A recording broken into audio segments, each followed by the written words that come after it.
The Chicago Bulls and their fans have now had 3 days to wonder, what kind of cruel, fickle game is this? Sunday afternoon, they led the Lakers by 2 points with half a minute to play. The worst they could expect was a tie and overtime, right? But then suddenly there was Magic Johnson and Sam Perkins. A concussion in Chicago Stadium. He's got it! He went for the shot from downtown to take the lead. It was a cold flash that reminded the Lakers are tested, experienced in these situations. The Bulls are in the finals for the first time. Still, the home fans caught a breath. Okay, we've seen this before. We've got Michael Jordan. Michael will take the last shot. And he did, except... So tonight, knowing the next 3 games are in Los Angeles, the Bulls face a must-win. If they don't get it, their passionate fans could be seeing the last game in this building until November. That's how cruel and fickle the game can be at this level, the NBA Finals.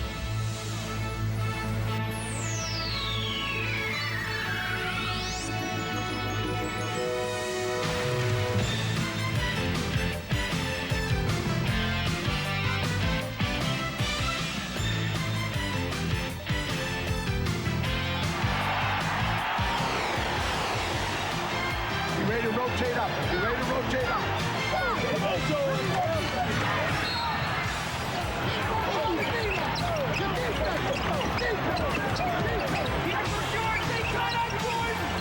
Michael at the foul line. A shot on the air. Scores! Bulls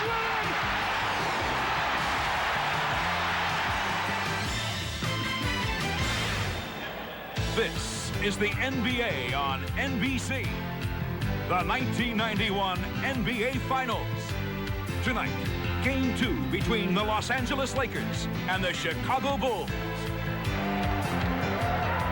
An early June night in the Windy City, the view from outside Chicago Stadium, home of Michael Jordan and his Bulls.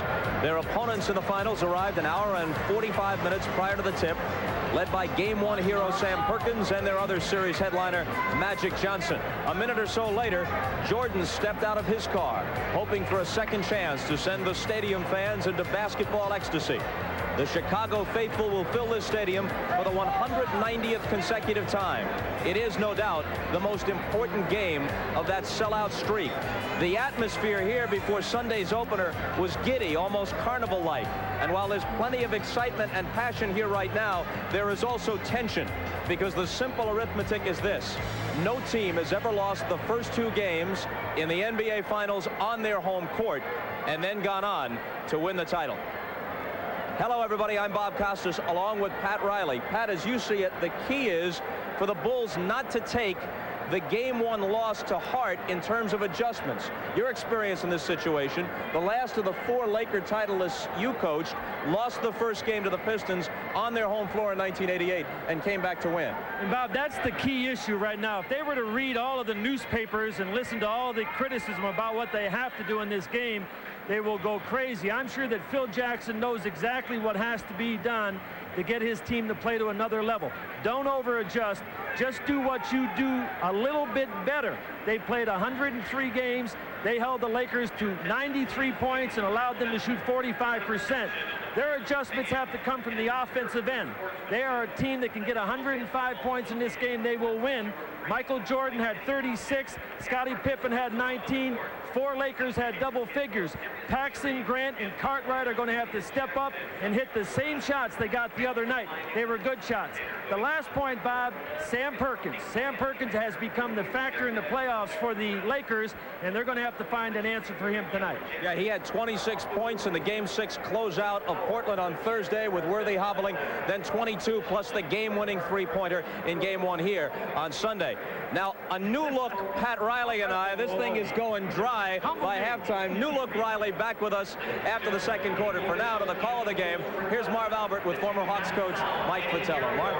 All right, Bob, and on Sunday afternoon in Game 1, Michael Jordan had an exceptional individual performance. 36 points, 12 assists, and 8 rebounds. But as we have seen, when Michael explodes early, as he did in Game 1, his teammates do not get involved. They do not get the balanced scoring. Mike, do you see the Bulls changing their philosophy away from what took place on Sunday afternoon? Marv, no question. Michael Jordan was ready for game one, exploding for 15 points in the first quarter. But the problem we anticipated, how much work, energy would be used, eventually surfaced. At the offensive end of the floor, the points didn't come easy. Consistently going against 2, sometimes 3 defenders before getting a shot off. At the defensive end, the assignment of guarding Magic Johnson required bumps, physicalness to slow him down, giving up inches and pounds. So much so that during the third quarter, Michael asked for a break, tried to regroup. In the fourth quarter, saddled with 5 personal fouls, thanks to the guarding of Magic Johnson, the big shot came up short. It certainly wasn't Michael Jordan's fault that the Bulls lost game one. But if they are to win game two, they need more even distribution from the other players. 3 of the other starters, only 18 points, shooting 9 for 23 for the floor. They had even distribution on the way to the finals. Going into this championship series, we felt that it would be a matchup of Bulls tempo versus Lakers tempo. Well, game one, it was clear-cut. Los Angeles Laker basketball, they controlled the pace. The Lakers are 5-2 on the road in the playoffs, and Phil Jackson hit it on the head, saying the slow-down style of the Lakers makes them an even better road team. It lulls the opponent to sleep, takes the crowd out of the game, keeps the score close, gives them a chance to win in the end. The telltale signs from game one, the free throw line. 34 attempts to 18, picking up 14 more points from the line for the Lakers. The second thing, the three-point weapon, picking up an additional 4 points, shooting 5 for 10 as opposed to 1 for 7. Even though Chicago's defense was excellent in game one, the Lakers found a way to pick up the extra points they needed from the foul line and three-point line. All right, when we come back, the always theatric Chicago Stadium introduction of the starting lineups as we approach a desperation game for the Chicago Bulls as the Magic and Michael show rolls on. We welcome you back to Chicago Stadium for the introduction of the starting lineups. Let's join with Ray Clay on the public address.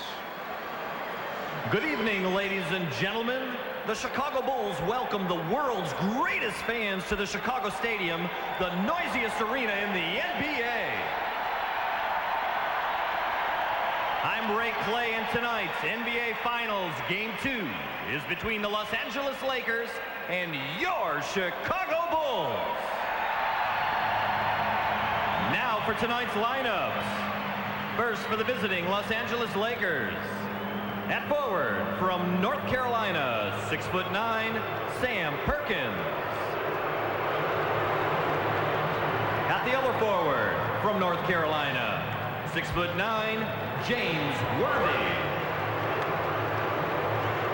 At center, from Yugoslavia, 6'11", Vlade Divac. From Michigan State, at guard, 6'9", Earvin Magic Johnson. At the other guard, from Arizona State, Byron Scott. The Los Angeles Lakers are coached by Mike Dunleavy.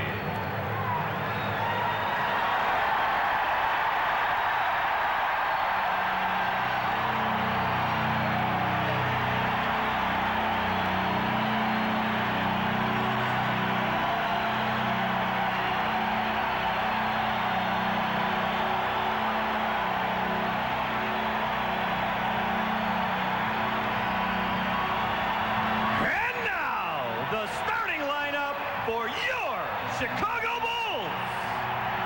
At forward, from Clemson, 6'10", Horace Grant. A 6'7" forward from Central Arkansas, Scottie Pippen. The man in the middle, from San Francisco, 7'1", Bill Cartwright. A 6'2" guard from Notre Dame, John Paxson. From North Carolina, at guard, 6'6", Michael Jordan. The head coach of the Bulls is Phil Jackson. Yes, it is always bedlam here in Chicago when the lineups are introduced. Now to our masters of the sideline. Both Ahmad Rashad and Steve Jones will be reporting during the game. First, let's go to Ahmad. All right, thanks, Marv. The atmosphere around the Chicago Bulls the last couple of days was nice and easy. You got to attribute that to Phil Jackson, who's kept his team even keel no matter if they win or they lose. Now, the quote from Michael Jordan was, in game one, we learned something. That was that the Lakers could beat us. Tonight, we hope to teach a lesson, and that's that we can beat the Lakers. Now over to you, Steve. All right, Ahmad, excuse me. Magic Johnson knows about the lesson plan, and that is an all-out aggressive double team. They have prepared for the last 2 days for it. They're prepared for the backcourt double team and in the front court, and they're also prepared for this noisy crowd. Should be bedlam here in Chicago Stadium. Back to you, Mark. All right, Stephen, we are set for game 2 of the best of 7 NBA Final. The officials, Jake O'Donnell, Mike Mathis, and Jess Kersey. Game 1 here on Sunday. Lakers 93, Bulls 91 in a game of high drama. Vlade Divac, a major factor, 16 points, 14 rebounds.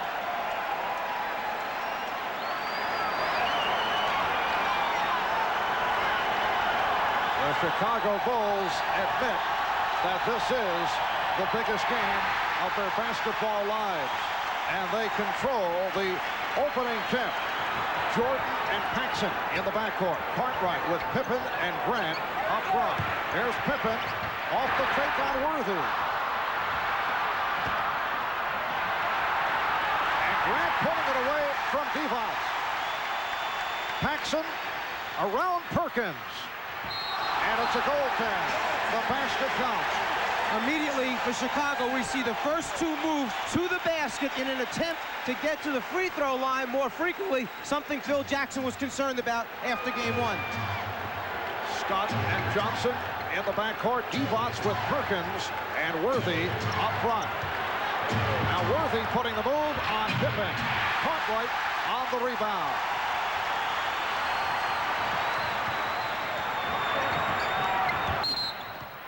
Offensive foul. Cartwright is called for the illegal pick. Well, they're certainly trying to clean it up right away. That was not what we would call a hard screen. As Paxson penetrates, the shot on the way down, Divac gets the pieces. Excellent call.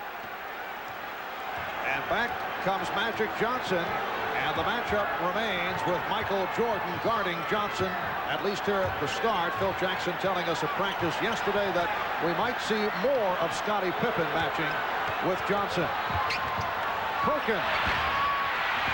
And Divac is right there getting the good position. Interesting. We'll see if it's a steady diet or not, but they came, meaning Chicago, from behind that time along the baseline with the double team, something Portland used only in game 5 that was effective. Rather than trapping from the top or with the passer, come along the baseline. Here's Pippen getting it back out. And you get the idea that Michael is looking to dish it off here at the start. He is not looking for the shot opportunities. Worthy beating the Bulls down. And the Lakers take a 4-2 lead. Something the Lakers like to do, run a play around on the shot. Basically, they leave the box-out responsibility to other guys and send either Scott or Worthy long. Cartwright could not locate the shot, and then he was pushed. Foul call by the outside official, Jake O'Donnell. It's on Sam Perkins. With a 6'9" point guard who's able to look down the floor over the top of the defenders, Worthy has picked up so many uncontested layups during his career by just running out on the shot. Here's Cartwright at the step. And he's tied it at 4.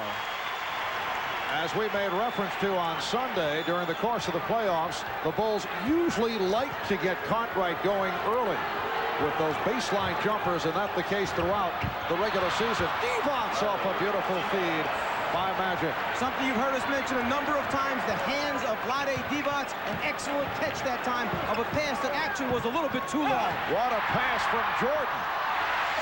And Grant has tied it at 6.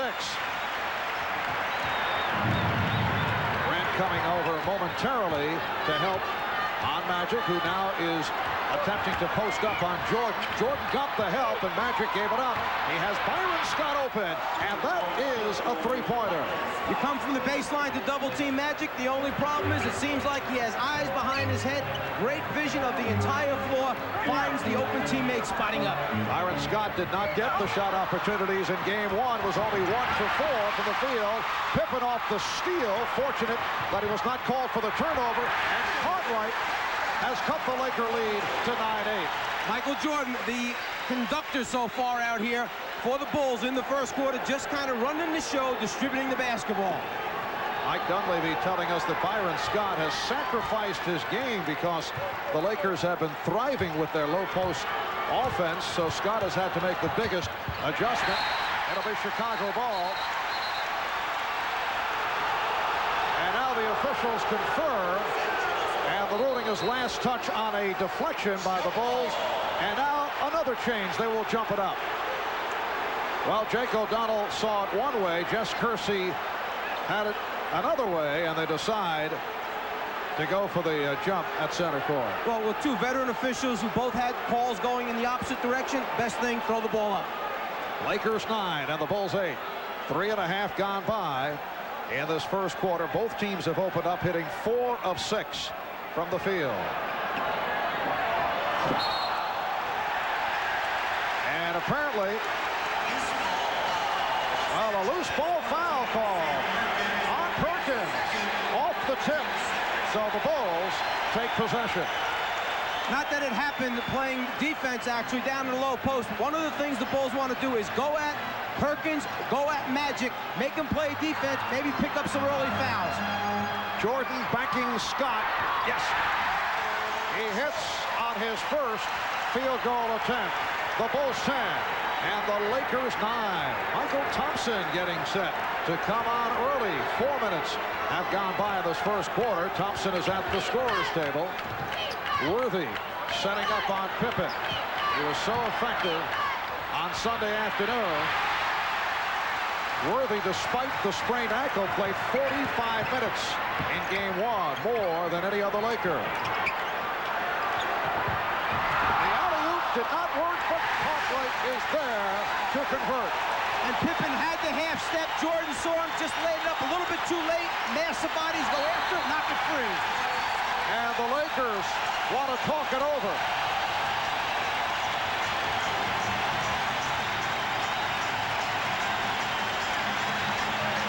A 20-second timeout taken by Mike Dunleavy, with the Bulls leading the Lakers by the score of 12-9. Jordan spots Pippen going back door. Nice recovery by the Lakers just to get a piece of the ball and stop the initial shot, but then Cartwright on the scene because Divac had left to go get a piece of the ball initially.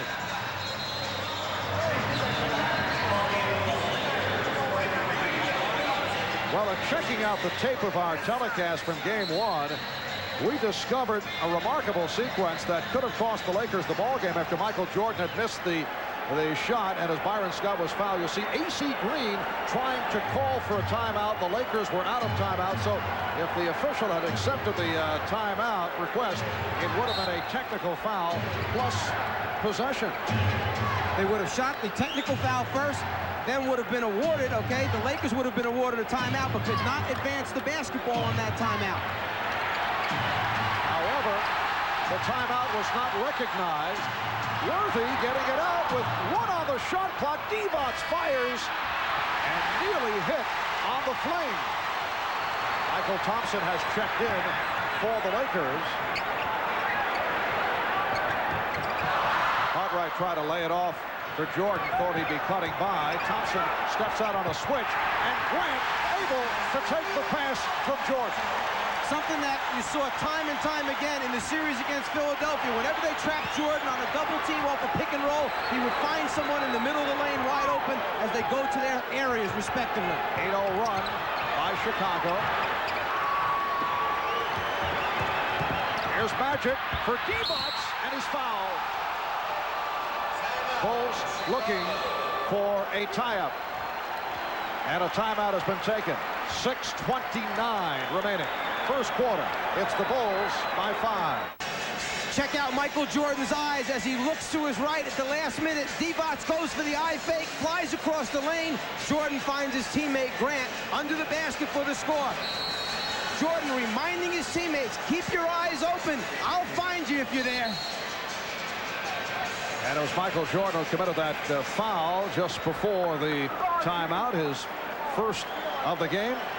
Fast start by Bill Cartwright with 6 points. He has already equaled his point total of game 1 on Sunday. Lonnie Divac severely outplaying the Chicago Bulls center position in game number 1. Bulls have opened up by hitting 7 of their first 10 from the field. For the Chicago Bulls, their first ever trip to the NBA Finals in their 25th NBA season. Although back in 1946, the Chicago Stags of the old Basketball Association of America lost to the Philadelphia Warriors 4-1 in the BAA's title series. Mike, I know you were checking that one out on radio. You've become so shy these days. That deserved no comment. Yes. No comment at all. The Bulls by 3. 6:20 left in this first quarter. Cartwright and the air ball handled by the Lakers. They have Worthy up front now with Divac and Thompson. Michael Thompson coming on for one of the Lakers' heroes of Sunday afternoon, Sam Perkins. Magic Johnson and Byron Scott are at the guards. Shot clock at 4. Divac backing Grant. Here's Worthy for 3. Yes. So Worthy hits from downtown, and he has tied it at 14. Do the Lakers make a habit out of knocking down 3-pointers with the shot clock going off? 2 of them in game 1. The first one here already in game 2. Paxson. Johnson stays with him. Pippen. And the lane closed. Here's Grant. Good defensive sequence by the Lakers, but Horace Grant looking to come back strong. He admitted that he was very nervous for game 1 on Sunday. Not happy with his play. 3 for 8 from the field, although he did pull down 10 rebounds. Bulls lead it 16-14. As we come up on 5 minutes left, first quarter. Well, Pippen went for the steal. Worthy took advantage. And Grant did rotate on the baseline that time. Problem, too late. Paxson providing an 18-16 lead for the Bulls. John Paxson looking to get his shot back into it. And you can see in this first quarter that Michael Jordan, there's Divac beating his man, and the game is tied at 18. No question that the Bulls' philosophy, though, is to get everyone involved. Jordan has attempted only 1 shot, and he hit it. It's not like they lost confidence in the triple post offense. If they did, they would have gone to a lot of isolations this game. They're staying with it. Pippen on the reverse. And the Bulls have a 20-18 lead. Here's Scott. Crowd responding to the defensive work by the Bulls.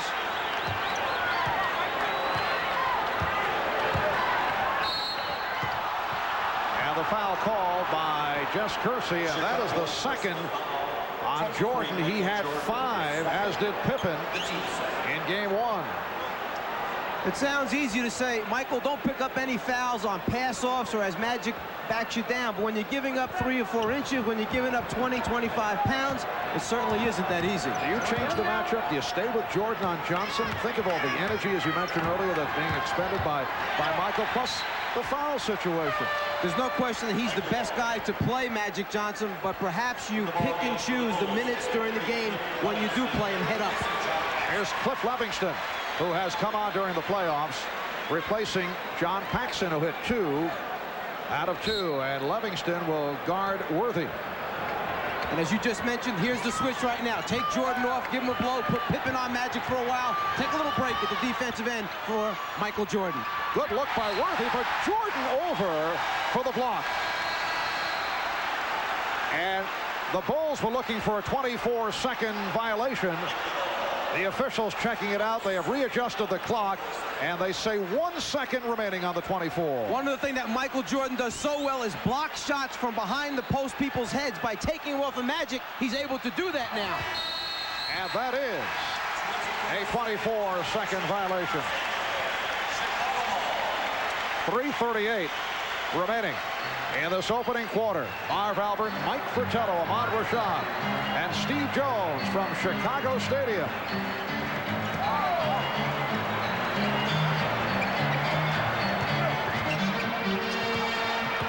Here's Grant. Strong move on Divac by Horace Grant, who has hit 4 of his first 5. Bulls lead by 4. Perhaps Grant knew he was going to make strong moves to the basket this evening, came back with the goggles to protect those eyes. Yes, he had discarded the goggles. Crowd applauding the efforts by Pippen. Magic goes to the finger roll, rebounded by Livingston.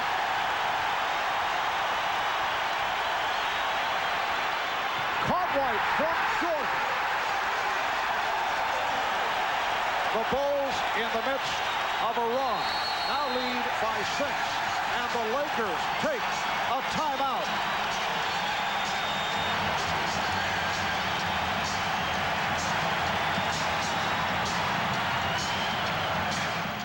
Well, we mentioned earlier that several Chicago Bulls candidly admitted that they were nervous going into Game 1, and I talked about that with Bill Cartwright. Guys were definitely tight, and obviously I've never been in this type of situation before, and none of our guys has. And it's a learning experience, and now I think that now that we've been through it, we realize, hey, it's not that bad. We're just out here, we're playing basketball, and nothing has to change because it is the finals. Mike, it is so rare where players will admit that they were nervous and tentative. I wouldn't use the word choke. That's a word that may be the wrong one in this instance, but you're bordering in that area because Bulls players said they couldn't handle the pressure. Here's Jordan, and Pippen shoots. Jordan able to recover. And the loose ball foul called on the Bulls, on Livingston. And as Phil Jackson pointed out, had Sam Perkins not hit that shot, the three-pointer right at the end of the game, or had Michael Jordan come back and hit that shot in the final seconds, we would not be discussing the fact that the Bulls were nervous or other flaws that we've been able to spot. It's not that the Bulls could not handle the pressure, it's that they did not respond well to the pressure. They understood what part of their problems were. At least they were big enough to admit it. Here's A.C. Green, who just checked in. The Bulls lead it by the score of 24-18. This is their biggest lead. They are 12 for 17 from the field. What a pass by Jordan. And again, the recipient was Horace Grant. He is 5 for 6 from the field. Subtly, Phil Jackson has moved Michael Jordan into the point guard spot, playing Livingston at the small forward.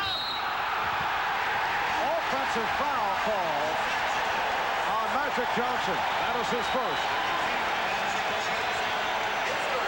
And when you talk about having courage and guts, keep in mind that Michael Jordan is playing with 2 fouls right now, yet he decides he's going to step in and take the offensive foul with about a minute and a half left in this first quarter, having 2 fouls.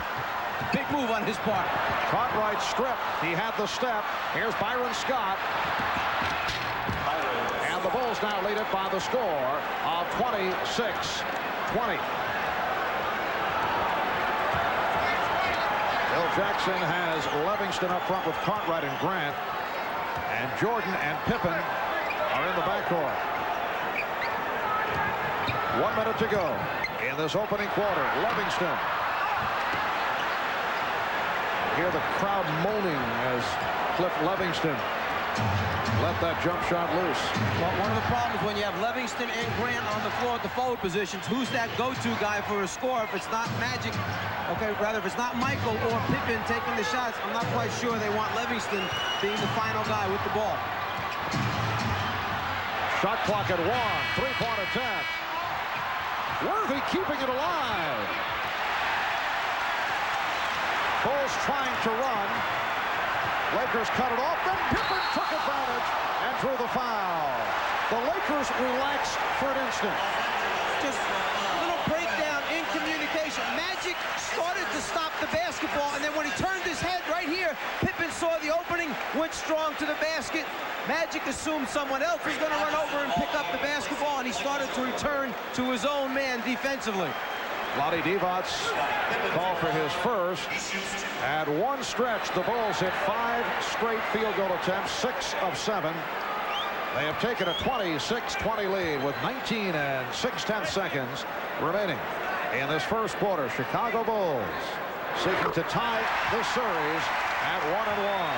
One of the first things you tell players, stop the basketball. Magic got caught that time, couldn't decide whether he wanted to pick up Grant going down the middle or go after the basketball. Pippen taking it strong to the hole, receives encouragement from his teammates. 8-point lead for Chicago. And pressure being employed by the Bulls. Divac, who handles the ball well, gets it up for Green. Sure, they got it over the 10-second line, but notice right now with 9 seconds on the 24, they still haven't gotten into a set play. Well, here's Green for 3. A.C. Green from three-point land. 3 and 7/10 seconds to go in the quarter.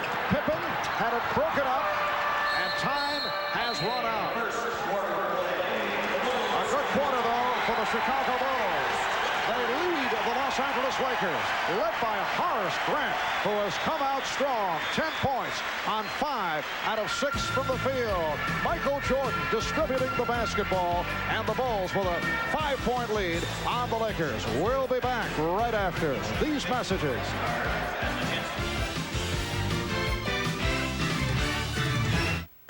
The change of putting Pippen on Magic Johnson rather than Michael Jordan. A little bit bigger, a little bit stronger, able to bump, be physical with Magic, knock him out a little bit further away from the block, and even in the final shot, it's a struggle for Magic to get a good one off. Once again, the man who seems to have a habit of running in and hurting people, caught right in a collision with Magic. It is very physical out here. Let's go over to Steve Jones on the sideline. All right, Mike, you're true to it. The Los Angeles Lakers spent the entire time out talking about maintain their composure, play through the physical play as we saw it rattle them, and they're down by 5. We'll see how the second quarter goes, Marv. All right, Steve, it is a 28-23 Chicago lead. Excellent shooting first quarter by the Bulls. 13 for 20 for 65%. Lakers at 9 for 19. Terry Teagle has come on for the first time.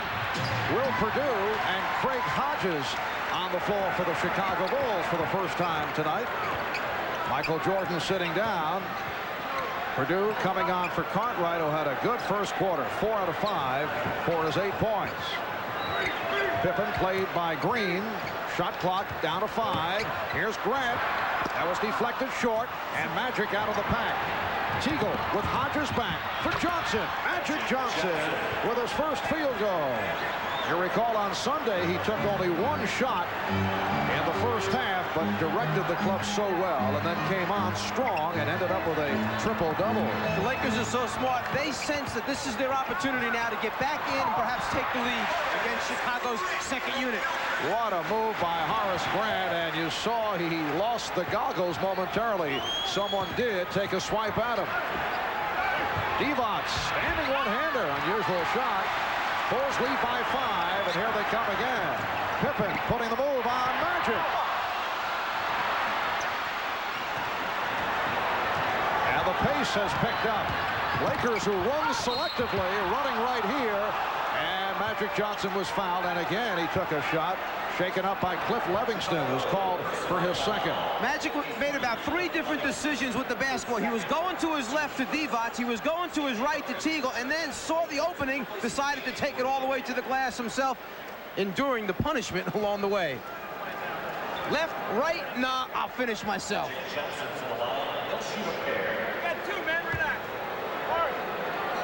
And a look from up above as Magic Johnson sweeps in, and he's turned back by Cliff Levingston.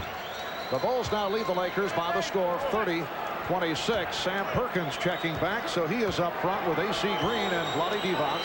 Magic Johnson and Terry Teagle in the backcourt.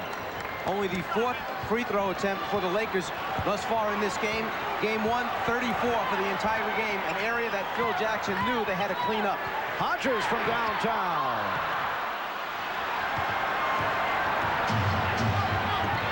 Perkins met by Perdue.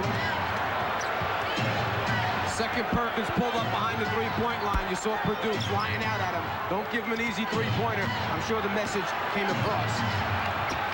Magic goes to the hook, and Grant rebounds. To this point, Scottie Pippen has done a good job defensively on Magic Johnson. Hodges for 3. And Pippen able to rescue.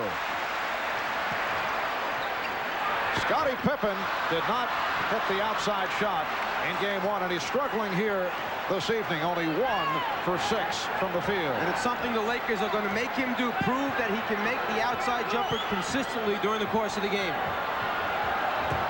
Perkins easily around Perdue, and he served up a facial. If there's one way that you do not want Sam Perkins to go, it's to the middle of the floor, his left hand from the right side of the floor. I would think they'd make a conscious effort of sending him to his right-hand side. Lakers have pulled within 1. Here is Pippen. And the Bulls lead at 32-29. In previous years, the rap on Scottie Pippen was he could not hit the jumper, but he did come through in that department this season. And again, it is Perkins. So the Bulls lead by 1. Pippen stopped by the combination of Green and Johnson. Perdue trying to set a pick.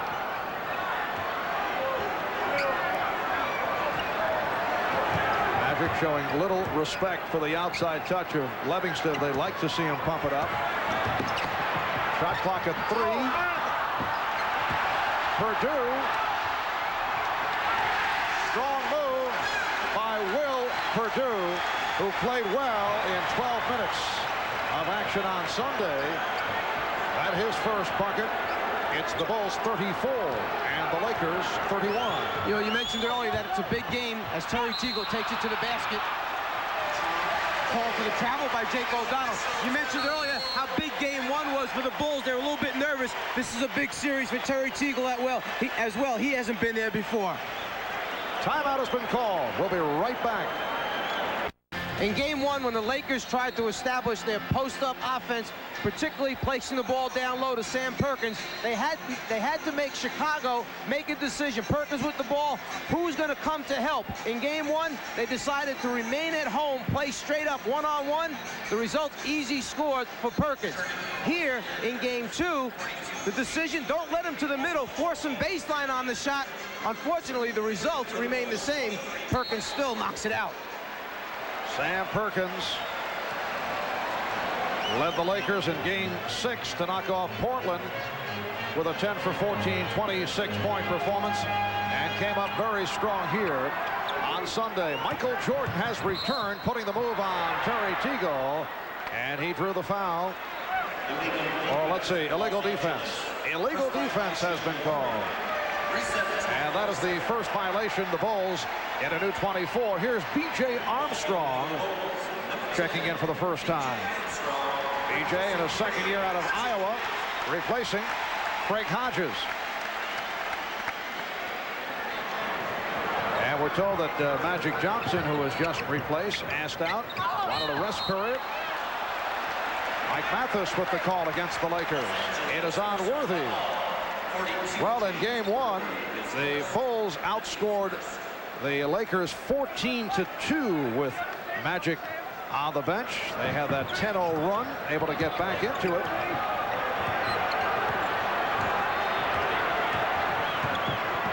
Michael Jordan has attempted only 2 shots, 1 for 2 from the field. Off the turnover, Lakers able to move to the offense. Larry Drew replacing Magic Johnson. Drew and Teagle in the backcourt. Worthy up front with Green and Perkins. Here's Teagle, lost it. Jordan off the steal. And Michael turns it over. Michael gambling that time defensively against Terry Teagle, understanding that he has 2 fouls. They need him here to finish out the first half.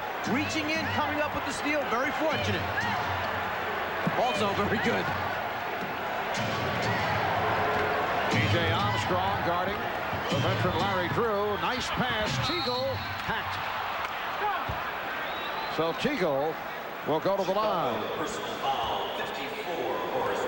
Horace Grant called for his first. Terry Teagle in his 9th year out of Baylor. He's been around Houston, Detroit, Golden State for 5.5 years. Found a home by the Bay last season. Averaged 16 a game and then signed with the Lakers as a free agent. And asked Mike Dunleavy about the shot selection of Terry Teagle, a question mark in the past.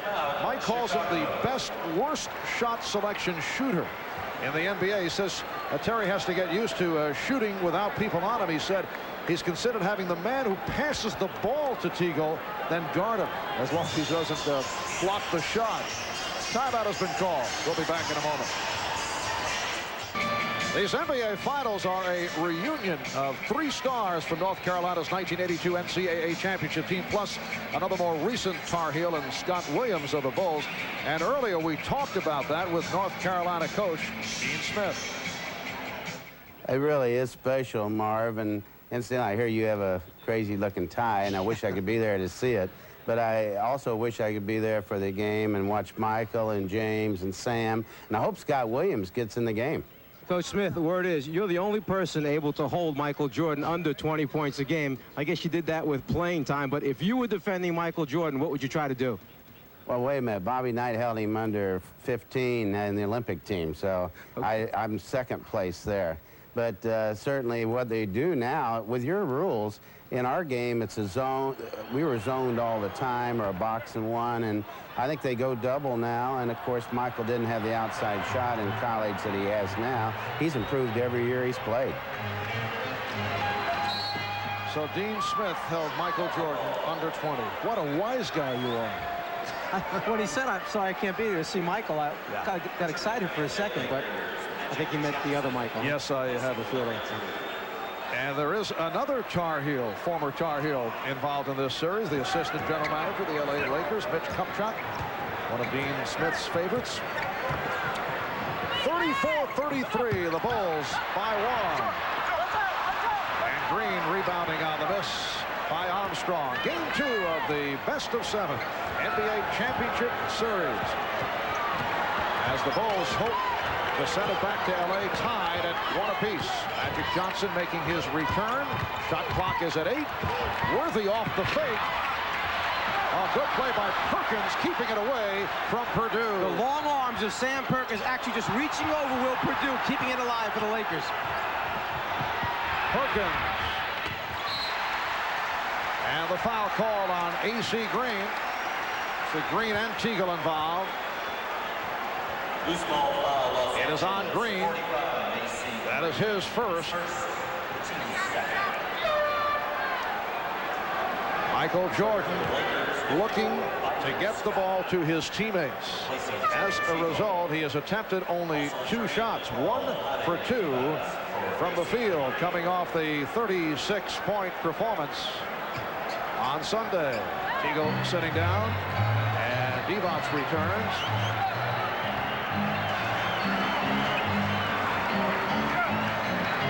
6 minutes remaining in the first half. Here's Purdue, rejected. Purdue recovers. Won't count. Offensive interference. What you tend to forget sometimes is this is a very bigger team on the floor. Perhaps no 7'2", 7'3" guy, but a lot of guys 6'9", 6'10" or better. Purdue going up against long arms. Misses the tip in, ball still in the cylinder. Good call. Worthy. Livingston got a piece of it. Livingston did a very good job of guarding James Worthy in game 1. Again, pressuring the shot.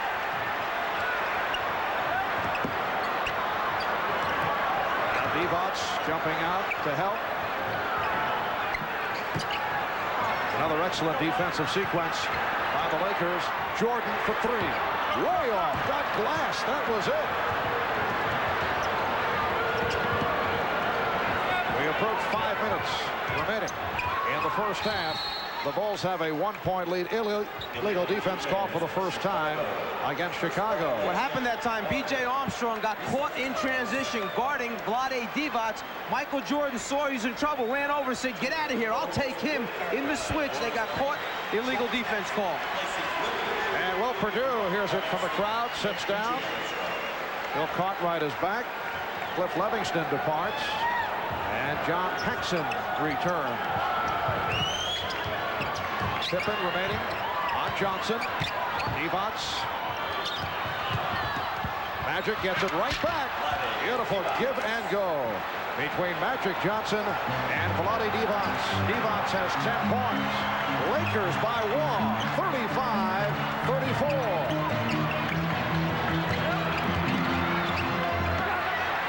Paxson, yes.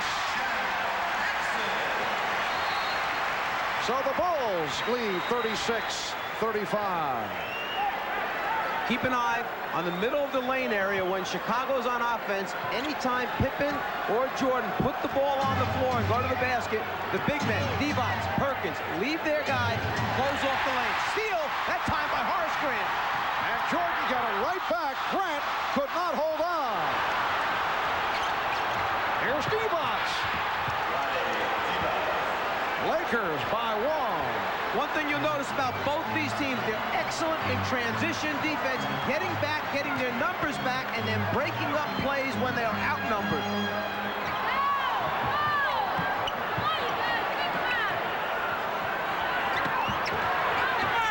Pippen had the mismatch.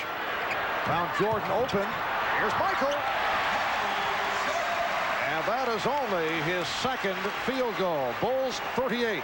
Lakers 37. Keep in mind, when he picked up that second foul, they moved him over to the point guard spot. Not as many shot attempts there. Worthy posting. There's Jordan over Scott.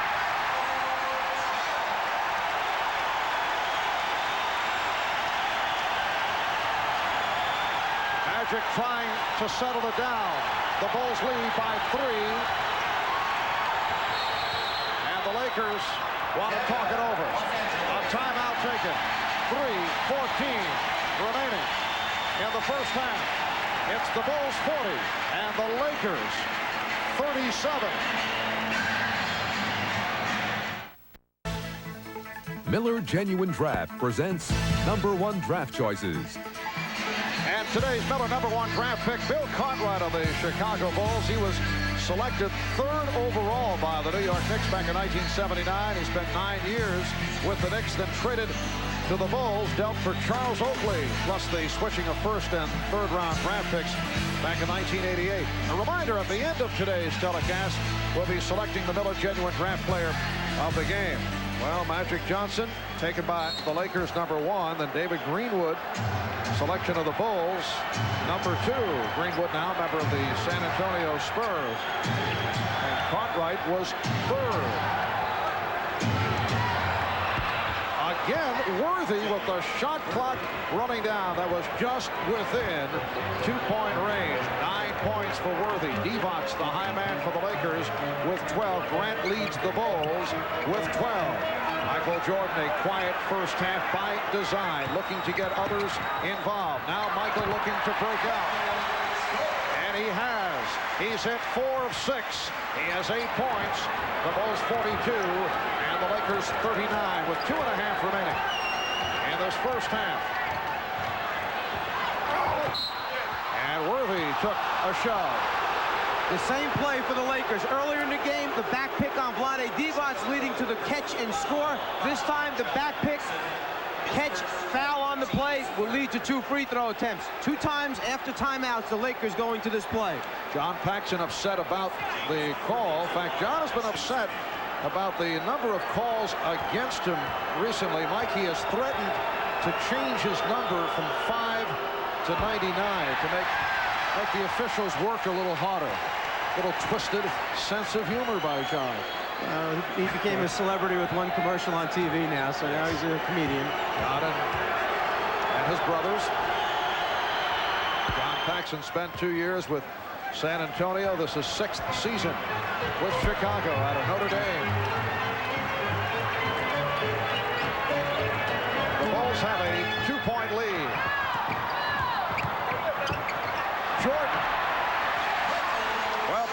Scott did a nice job in preventing that hard dribble move to the right.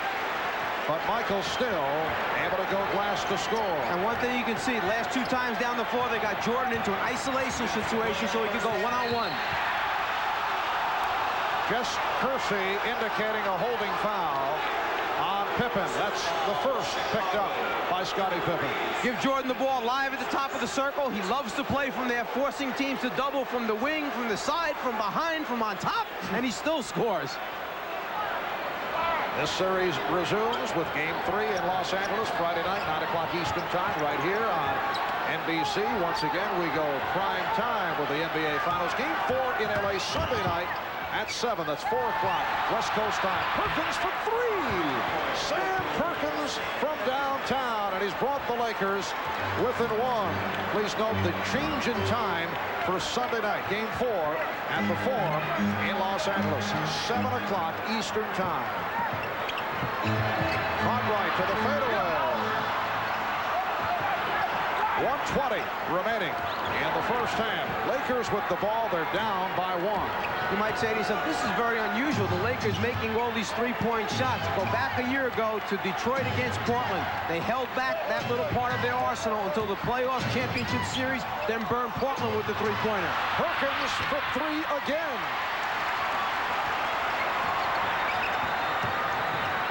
Paxson open. Yes. The Bulls 46 and the Lakers 43. Paxson has hit 4 out of 4. He has 8 points. Perkins. So Sam firing away. Loose ball foul called on Divac. That is his second. 22nd timeout requested by the Bulls. For the Lakers, their 4th team foul. Well, we have seen this from time to time around the NBA where the home club with a spy cam checks out the visiting coach looking to steal signs in the same manner that baseball clubs do. And there it is. They have the camera high atop Chicago Stadium beaming down on the Laker bench. The spy cam focused just on Mike Dunleavy, get all his calls, get all his signals. Then when they break down the films, going back, getting ready for game number 3, they may just pick up one little thing to help them defend the Lakers a little bit better. Would that be upsetting to you? In baseball, they've made that illegal. In the NBA, apparently, there's no problem with it. No, I would just try to wear one of my better suits and ties so it looks good on camera. Yes. On a serious note, if that is possible, would that bother you? Would you, if you were Dunleavy, would you found out about it, would you say, I don't want that done? I just make sure that it was within the rules and regulations of the NBA. If it is, then fine. Then you should take advantage of it as well when you're back at home. If it's not, then that camera's got to go. Can you pick up that much? Is it of value? How much do you need to save one basket and win a game? Again, a nice lead from Jordan. And Grant has been the beneficiary. He has 14. Bulls lead by 5. Final seconds, second quarter. Here's Magic. A three-point attempt by Worthy. Well, that was an interesting attempt by the Magic man to end the second quarter. And the Bulls walk off with a 5-point lead. Michael Jordan turning it up in the second, finishes with 10 points for the half. Magic Johnson, 4 points, 8 assists in the first half. Coming up, it'll be Bob and Pat with the Bulls up by the count of 48 to 43.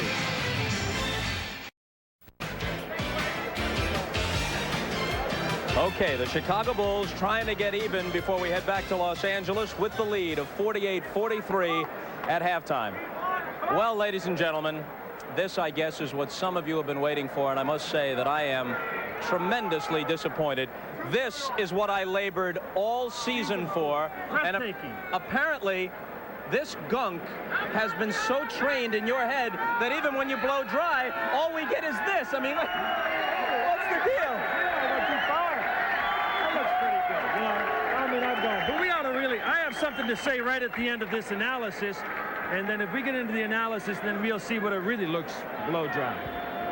You got a brush in your pocket or what? I got one right here, Robert. Well, America demands to see it right now. Well, right at the end of the analysis, we're going to get a good comb job here. Okay. But wait a minute. Look at him here. Get a close-up of the man.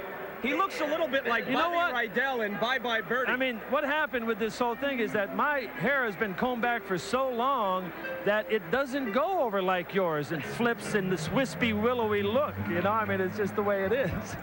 Well, it's a major letdown. It's an anticlimax. We worked for 40 minutes down there to try to get it to go over. Even Michelle couldn't get it to go over. All right, Michael Jordan, in contrast to the first game where he came out sizzling, only 2 in the first quarter, winds up with 10 at the half. Well, we talked about some minor adjustments. One of the minor adjustments that Phil Jackson made, and you can see, I think it will make a difference going down the stretch. Scottie Pippen at 6'7" is doing one heck of a job of pressuring and twisting and turning Magic. I do think it will take its toll with his size. The other thing we talked about was the balance. Michael Jordan had 40% of the Chicago Bull offense the other night. He only had 2 points up to about the 5-minute mark. He has 10 for the half. But we're going to show you some videotape as to why that happened. In the very first period, Michael Jordan really wasn't looking for a lot of offensive opportunities. Right here, he's been looking for Cartwright and Horace Grant. The Laker defense has been paying a lot of attention to Michael. Guys like Cartwright, if they move and get open, will get layups. Again, right here, Horace Grant on the baseline against Vlade Divac goes to the open spot. Michael Jordan, being very aware, very unselfish, trying to get his teammates into the offense, has created a lot of those opportunities. So more of those guys have 6 or more points, Bob. Horace Grant was among a group of Bulls on Sunday with just 6 points. There's only 2. Pippen and Jordan were in double figures. Grant was really the guy that they had to be most concerned about getting involved. He averaged during the regular season about 13 shots a game and had only 8 in game 1. Here he is with 14 points at halftime. If they do win, if the Bulls do win tonight, it will be the offensive play off of the ball, away from Jordan and Pippen, with Grant and Cartwright, especially Grant. He had a great first half. He did what he does best, gets to the offensive spot and takes the opportunity that he gets from Jordan or Pippen to the basket. Okay, before we go to this commercial break, you want to give it one more try? If it moves, it really doesn't move. It really doesn't. I'm doing the very best I can. Oh, wait. Here we go. There we go. That's what we want to see. Okay. That's what we want to see. Right there. Right there. Now we're doing it. That's about it. That's it. Well, ladies and gentlemen, this is certainly one of the proudest moments of my career. We've got to call a timeout. After this, an update from the French Open, and then we'll complete the starting 5 from North Carolina's 1982 NCAA championship team. And here's some stories about Jordan, Worthy, and Perkins from their college teammates, Jimmy Black and Matt Doherty. All right, Dick, thanks very much. A great deal has been written and said about the Carolina connection during this NBA Finals. Michael Jordan, James Worthy, and Sam Perkins all played for North Carolina's 1982 NCAA championship team. But what about the other 2 starters on that team? Point guard Jimmy Black and forward Matt Doherty. Well, neither player made it to the NBA, but both are still involved in basketball. Doherty is an assistant coach at Davidson College in North Carolina, and Black is an assistant at South Carolina. In 1982, they shared the ball and a championship season with Jordan, Perkins, and Worthy. And here they are. Jimmy Black, who was a senior on that team, Matt Doherty, who was a sophomore. They each had 4 points in the championship game win, a 63-62 victory over Georgetown, which Michael Jordan shot in the closing seconds, sealed the victory in. And Jimmy Black also had 7 assists. What are your recollections of that night, Jimmy? Well, it was just an awesome feeling for us to end up the season with the national championship. It's something we worked hard for all year, and to end it that way was an absolute joy. How much of a sense, Matt, did you have with Michael Jordan in his freshman year then that he would become as transcendent a player as he has become? Well, I don't think anybody in their right mind could have imagined Michael where he is today with what he's done in the game of basketball. When it's all said and done, he's going to be one of the top players ever to put on a basketball uniform. So as a freshman, it's hard to project that. What was Michael Jordan like as a collegiate player? Not so much on the court, but personally, what was he like? Well, he wanted to win at everything. We played cards, he wanted to win. If we were just playing ping pong, he wanted to win, and he was just a competitor. And I think that carries over into his basketball. Was he cocky? He was very confident. Points, maybe he was cocky, but I remember one instance we were playing pool, and he thought he was real good at pool, and I beat him, and he got real flustered. He looked at the table. He said, well, it's not regulation, and threw the pool cue on the table and walked away. So if he lost, he had a reason to lose. So he's one of the most competitive people I've ever been around. What was his relationship and the relationship of the other two, Perkins and Worthy, to the head coach, Dean Smith? These three guys would each go on to become an NBA All-Star, but Smith was already a legend. Well, I think what happened is Coach Smith has a great program in North Carolina, and everybody that comes into the program just want to fit in and do their part. And I just wanted to say that not only were they great players, we had some other players on our team who did their part to make us a championship team.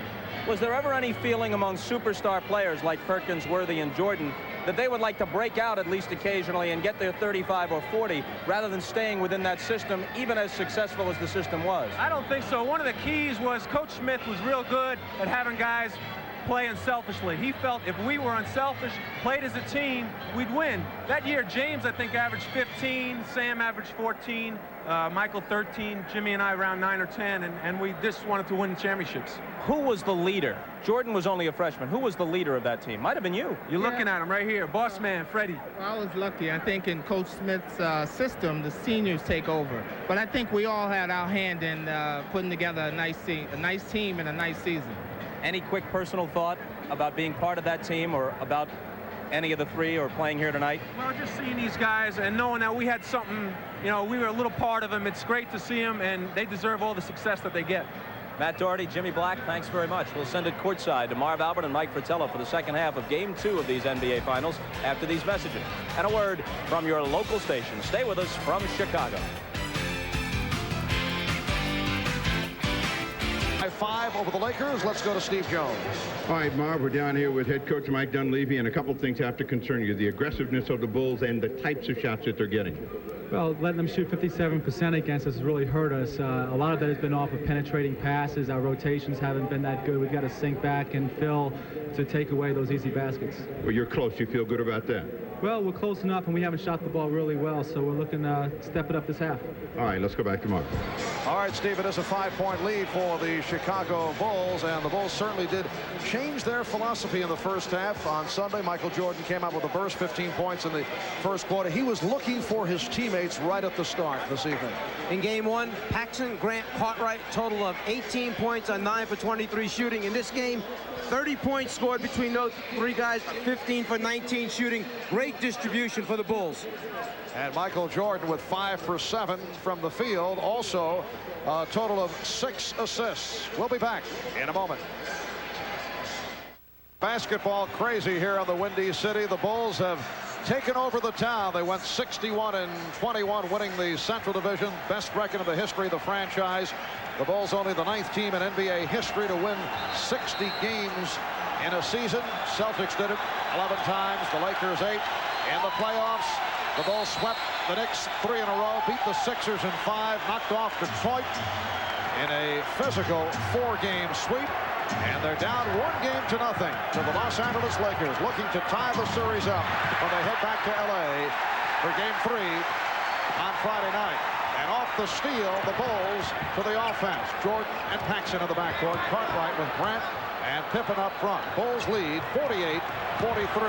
Cartwright getting good position, and Perkins rebounds. The field goal percentages in this game almost identical to game number 1. 44% first half for the Lakers, same as game 1. 57 for Chicago. Game 1, 59 at the half. Here's Worthy. And he's called for traveling. And that a rare situation for the Lakers. They actually took a shot with 10 seconds remaining on the 24. Very unusual. In transition, they'll take advantage of it, take the open shot. In the half-court area, they milk it down, try to get the clock inside 6-5 before they shoot. Grant. Once again, Horace Grant locating the excellent position. And Pippen able to spot him. Perhaps because they were happy with the success as Magic backs up and goes for a 3. Divac with the follow. Another strong game for Vlade Divac. He has 14. Vlade in his second year out of Yugoslavia. Played for the Yugoslavia national team. and he will play for his home country in the '92 Olympic Games. The Bulls lead by 5. Paxson on the pull-up. Yes, John Paxson has hit 5 for 5 from the field, and the Bulls lead it 52-45. They've led by as many as 8. Magic Johnson sweeping in. Michael Jordan rebounds. Magic thought he was fouled, and Pippen, let's see. Yes, he is called for a travel. Jake O'Donnell not sure, and he hesitated and waited for the call from Jess Kersey, who had the better look. As Magic made a move, Grant came over late, slid underneath. I think Magic had a good complaint on that one. Magic is only 1 for 7 from the floor. And that is number 3 on Jordan. Well, notice the matchup, Michael Jordan versus Vlade Divac, because of the fact that Magic Johnson 1 for 5 in the first half with Pippen guarding him much of the time. The Bulls come out this half again with Pippen on Magic. As a result, Jordan must guard someone else, Divac in this case. And he's going up against the 7'1" Vlade Divac, who's boxing for position down low. Perkins. So Phil Jackson attempting to hide Jordan, who now has 3. But you know, Mike Dunleavy will look to set up Divac as close to the basket as possible. Let's go back to what Rick Adelman said in that series. We'd like to see him throw the ball to Divac 25, 30 times. We're inviting it. Now the Bulls looking for the goal attempt. And Grant able to follow it. He has 18. The Bulls again by 7. Here's Worthy. James Worthy, showing no ill effects from that sprained ankle, now has 12. Delay of game called for the first time against the Lakers. The shot on the way up, touched by Divac, no goaltend. The delay of game call because the Lakers knocked the ball away to prevent the Bulls from moving up court. A second such call results in a technical foul. Cartwright getting position on Perkins. It's the Bulls 56 and the Lakers 49. Cartwright backed Perkins down, used the bulk, the size, then shot a little fadeaway to get room. Oh, Magic penetrating and able to convert off the gorgeous move. That is only his second field goal. Bulls lead it by 5 points. 8.5 to go in the third. Marv Albert, Mike Fratello, Ahmad Rashad, Steve Jones from Chicago Stadium. Michael Jordan. Yes. He has 12. Bulls lead it by 7. Pippen tried to draw the foul. Perkins didn't expect the pass. Back come the Bulls. Magic. Jordan gave it up. Pippen. And he was clobbered by Scott. And it could be a flagrant. Let's see. Mike Mathis calling a flagrant. They will shoot the free throw and then get the ball out on the side. On the break, Jordan gives it up, and now to stop the layup, Scott comes over to foul hard. It's the follow-through and the fact that Pippen is carried into the stanchion that makes Mike Mathis determine the flagrant call. I'm not quite sure that Byron Scott intended anything other than trying to stop the layup on that one. And the definition of a flagrant foul is one that is judged to be an attempt to harm an opponent with malicious contact while not necessarily going for the ball. So the Bulls got the benefit of the doubt. No way on that one could I call it a malicious foul on Scott's part. That's certainly the point of view of the Lakers, who are still debating it with the officials. So they get the 2 free throws plus possession, and they now enjoy their biggest lead of the night, a 9-point margin. 8:05 remaining. In the third quarter, Jake O'Donnell walked over to the scorer's table. The announcement had not been made that the foul was called on Scott. Jordan feeling around for the defender, Scott, and he drew the foul. Well, he felt him.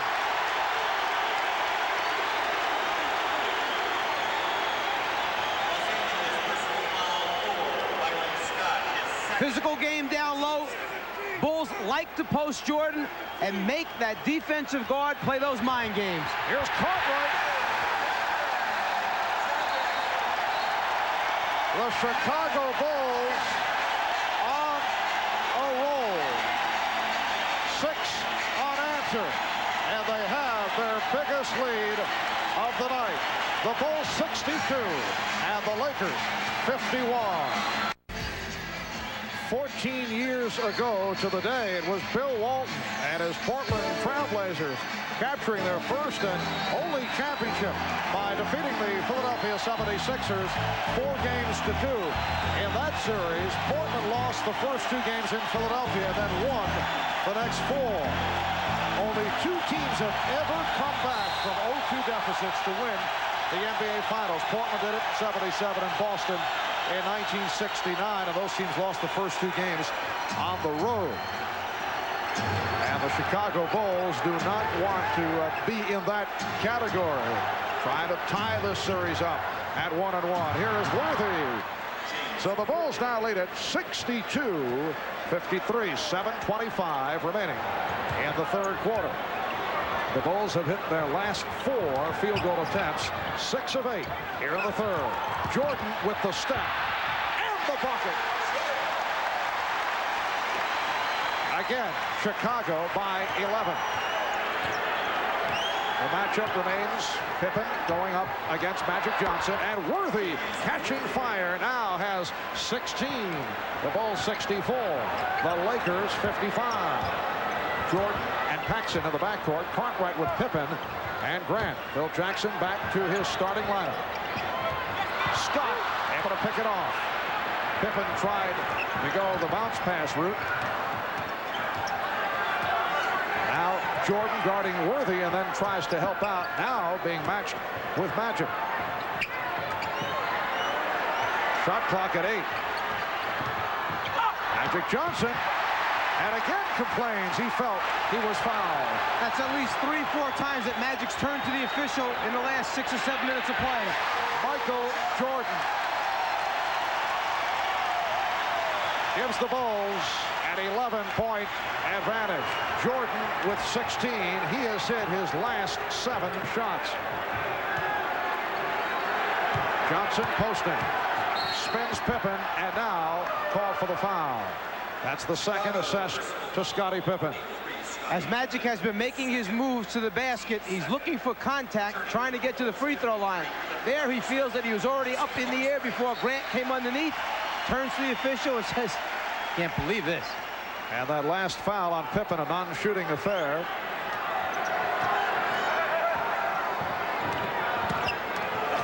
Here's Magic. Worthy. Yes. 18 for James Worthy. The Bulls 66 and the Lakers 57. 5.5 left in the third. Jordan off the double fake. Paxson. Yes. And John Paxson has hit 6 of 6 from the field. Because Magic is so emotionally charged up right now, he was heading to the glass to try and secure that rebound. Left Paxson alone on the spot-up. Worthy felt he was tripped up. And the holding foul given by Johnson. And the Lakers incensed about the fact that they're not getting the calls. And Mike Mathis said that there was a first foul taking place that time by Byron Scott rather than Magic taking the other one. And they've changed the call. It is Scott collecting his third. Lakers with their third team foul. Bulls have 2. Chicago leading by 11. This represents their biggest lead of the night. Jordan over Scott. Yes. Michael Jordan on fire. 18 points. He's hit his last 8.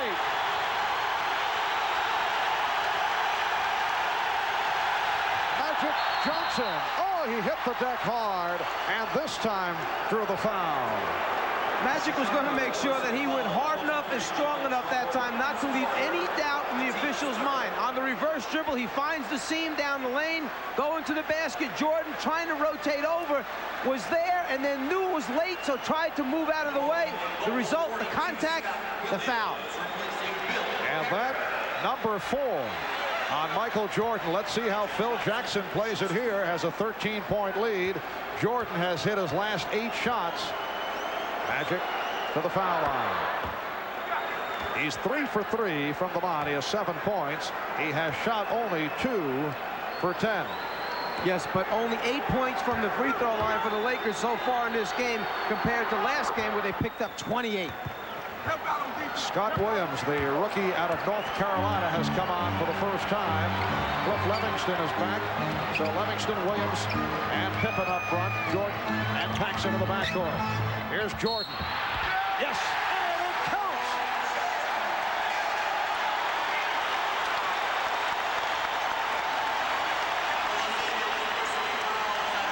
We talk about the last 3 or 4 minutes of a game. The ball goes in Michael Jordan's hands. Well, so far this half, Phil Jackson has put it in his hands the entire third quarter.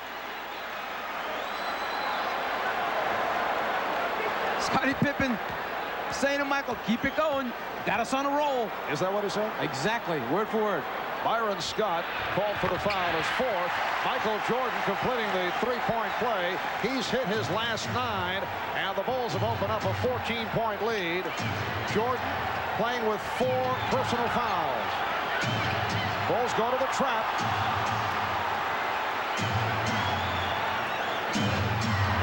Shot clock at 7. Perkins putting the move on Williams, and he was hit.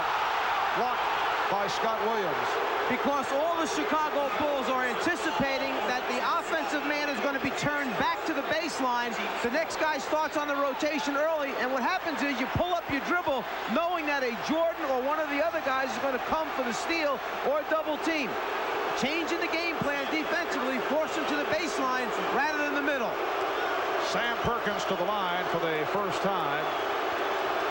Horace Grant will make his return. Scott Williams, another Tar Heel product from Dean Smith, signed as a free agent, the only rookie on the Bulls roster, has been receiving quality playing time during the playoffs from Phil Jackson. He is passed by Stacey King in the rotation.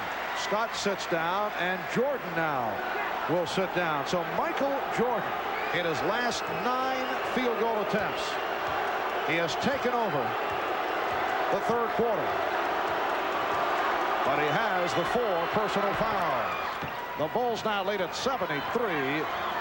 And the Bulls go with a backcourt of Paxson and Pippen. Livingston up front with Williams and Grant.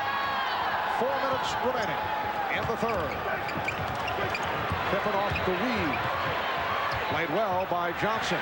Paxson open. Yes! He has hit 7 of 7. One of the problems when you start switching on defense, you forget who you're guarding. You can't leave a Paxson alone. And suddenly the Chicago pressure providing problems for the Lakers. And here they come off the steal. They have the numbers. Divac remaining in the backcourt. Williams hits.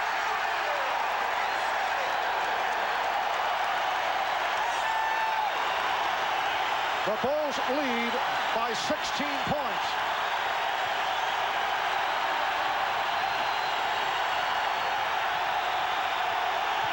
Divac hit on the reach-in, and Divac and Williams have some words.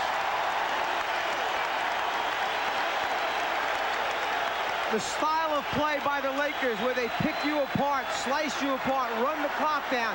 Now we get a look at them playing from behind with a significant deficit. 16 points right now. See if they change it up the tempo a little bit. Well, they called it a jump ball with Paxson able to tie it up. Here's Pippen.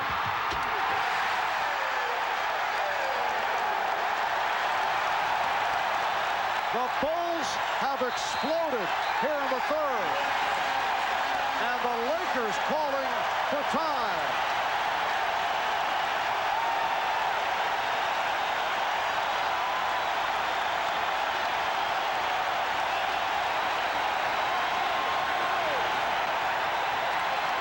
A 23-10 run over the last 6 minutes. The Bulls have hit their last 6 field goal attempts, and they lead it by 18. We'll be right back.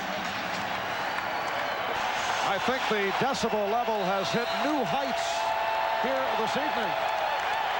Let's check it out.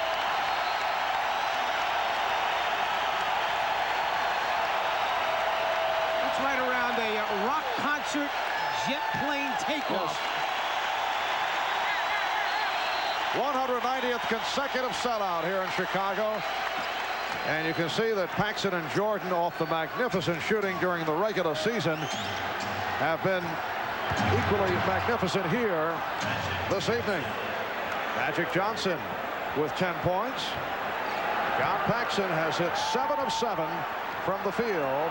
Michael Jordan 10 out of 12. And Jordan hit 9 in a row and then sat down. He's playing with 4 fouls, a palming violation call. It's a 79-63 lead. The Bulls, with a burst here in the third, we're down to 2.5 remaining in the third quarter.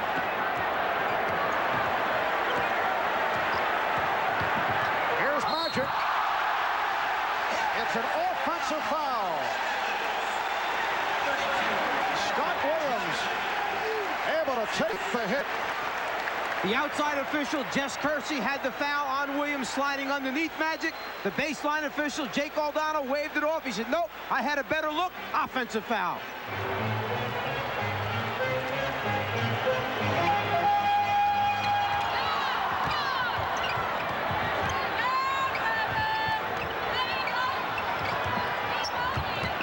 Livingston.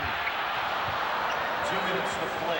And we're just under 2 minutes to go in this third quarter. Game 2 of the NBA Championship Series, the 44th NBA Final.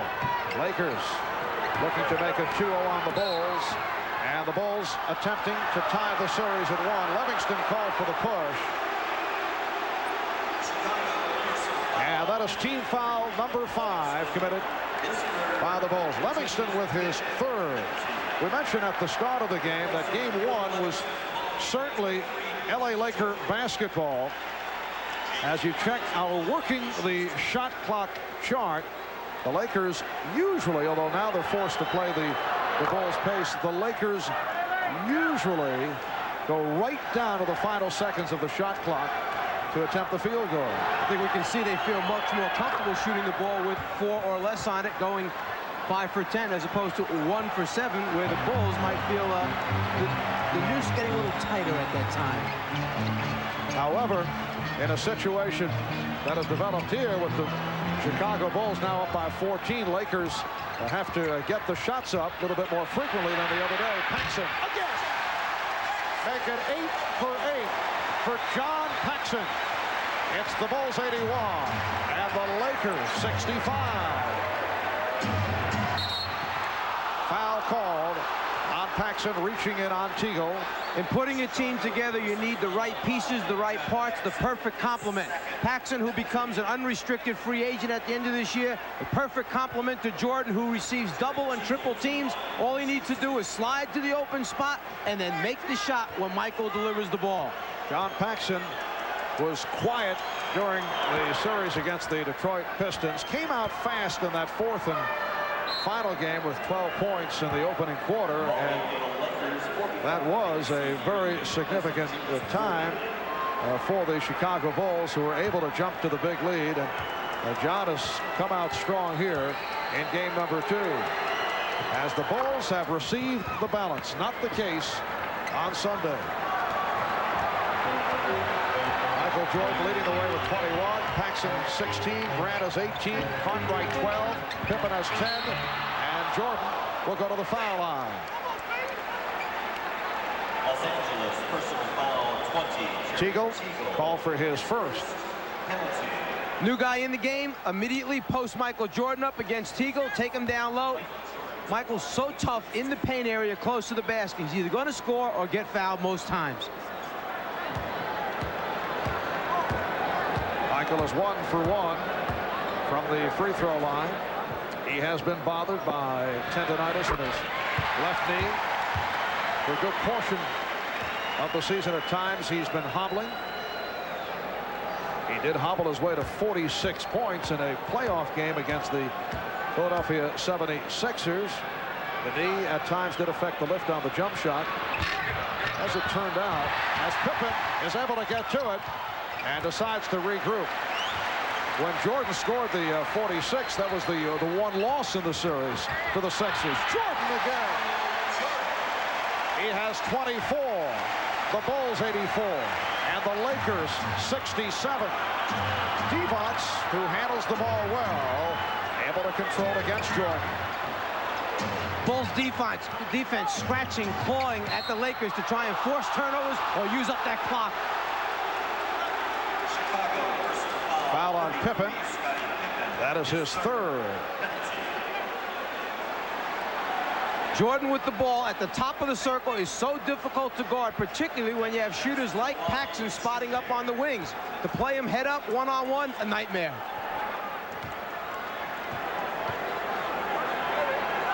The Bulls lead it by 16. 12 points for Magic Johnson, along with 9 assists for the two-time MVP. Half minute to go in the third. Jordan finding Pippen. It's the Bulls 86 and the Lakers 69. Again, pressure by the Bulls. Michael Jordan has led the way for Chicago here in the third. 14 of his 24 in the third quarter. 10 seconds left in the quarter. Down to 5 on the shot clock. AC Green for 3. Lonnie Divac. And time has run out in the third quarter. The Chicago Bulls with a 17-point lead. We'll be back after these messages and a word from your local station.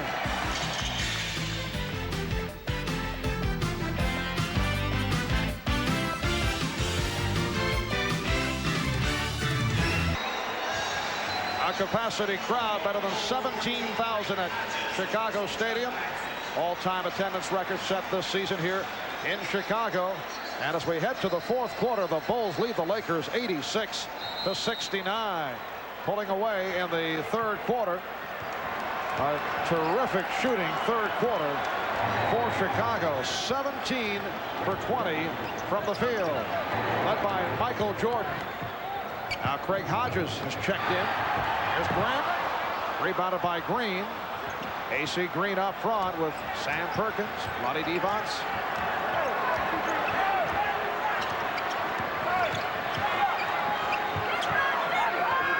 Here's Green.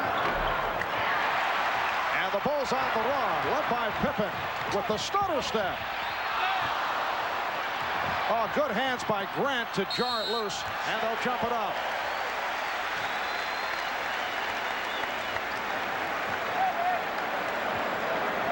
Michael Jordan with his 24 points, 11 for 13 from the field. He's hit his last 10.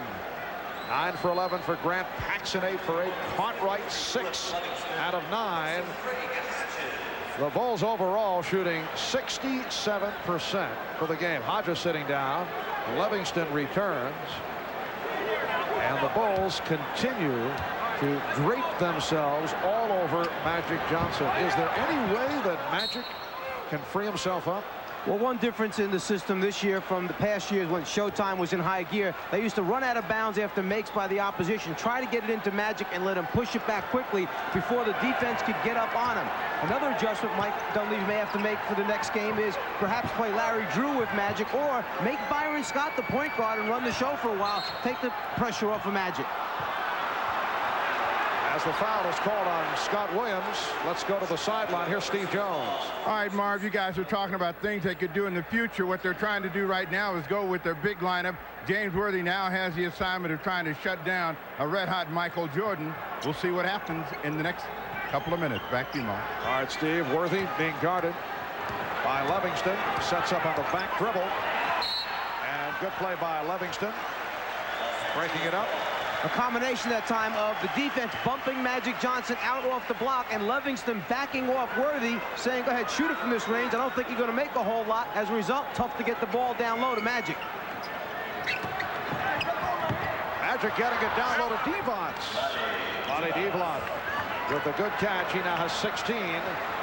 Bulls lead 86-71.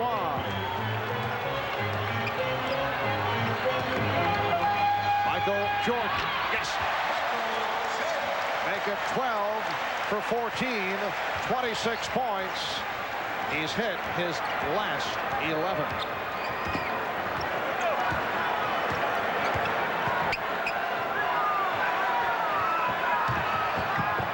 Worthy off the fake. Green. Worthy. Green. Look out. It will be Laker ball.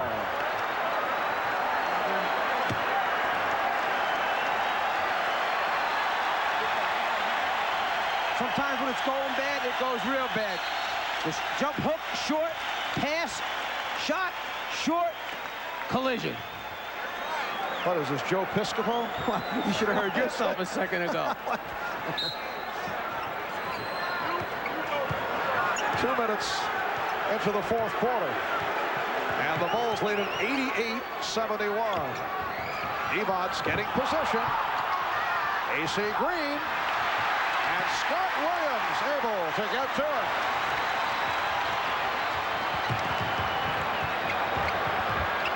Michael Jordan putting on a show. Illegal defense call. And the stutter step dribble and the delay led to the call. If Jordan had made his move to the basket that time, there would have been no call. The eyes would have been focused on Michael. Instead, by backing it out, it forced the call.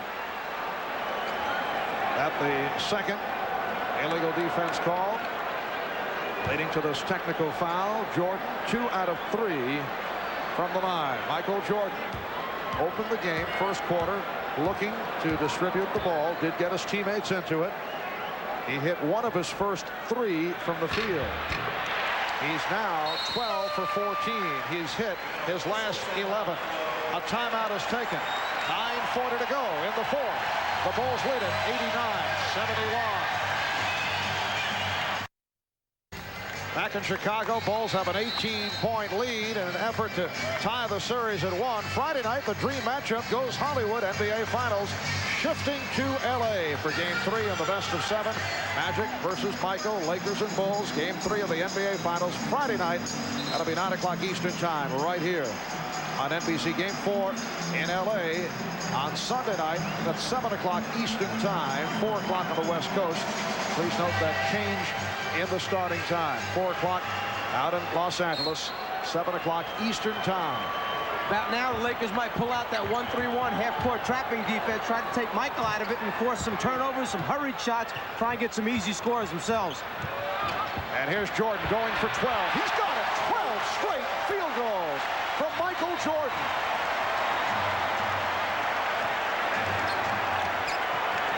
The Bulls lead by 20.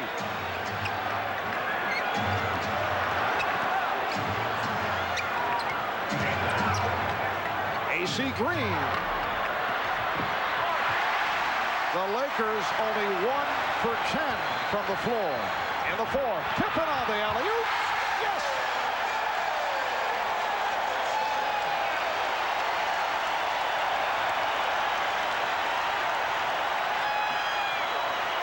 The Bulls by 22.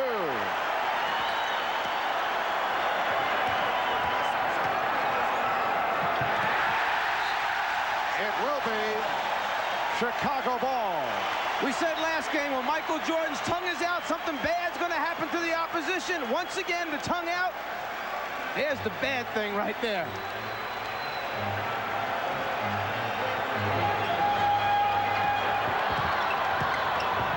Here's Jordan giving it up. Pippen. Yes. Oh, they are unconscious. The Bulls blowing the Lakers out. 4 minutes gone by in the fourth. It's now 95-71.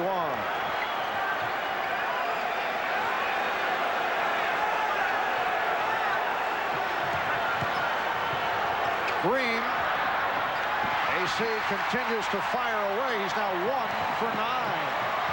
The look away to Livingston. Jordan. Oh, a spectacular move by Michael Jordan. That's 13 consecutive field goals.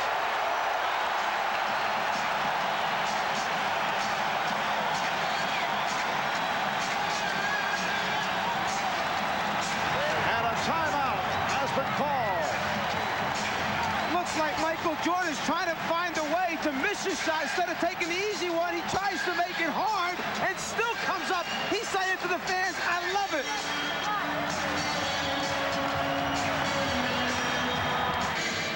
The tongue is out. Something bad about to happen to the Lakers. It's Michael Jordan taking off for the deuce. It almost looked as if he remembered the slam dunk competition from a few years ago and starts out with the flying one-hander and says, no, I used that one already to win the slam dunk. Let me change up and entertain a little bit right now. Woo! He liked it himself.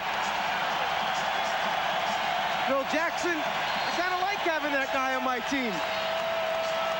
Scott Williams, an observer, and he can't believe it. Michael Jordan has hit his last 13 field goal attempts. We have Mr. Stats, Elliot Kalb, our crack statistician, checking the record books. During the course of regular season play, Wilt Chamberlain once went 15 for 15 in a game against the LA Lakers. That was back in January of '67. That was in one game, 15 for 15. Jordan has not been perfect as he missed 2 early. Worthy now has 22 on the Bulls with a 97-73 lead. In the playoffs, the highest field goal percentage for a game, Larry McNeil of Kansas City, Omaha, went 12 for 12 in a playoff game. Now Jordan is 14 for 16. Here he goes again, and this time not able to hit. So that streak ends at 13 in a row. Michael Jordan flying by our broadcast table. Bulls have hit 22 of 28 from the field in the second half. We have our crack staff checking out the consecutive field goal record, which is difficult to track down because Jordan did miss 2 shots early, and now overall 14 for 17, but at one point incredibly hit 13 in a row. Here is Worthy, and he was hit, hacked by Livingston.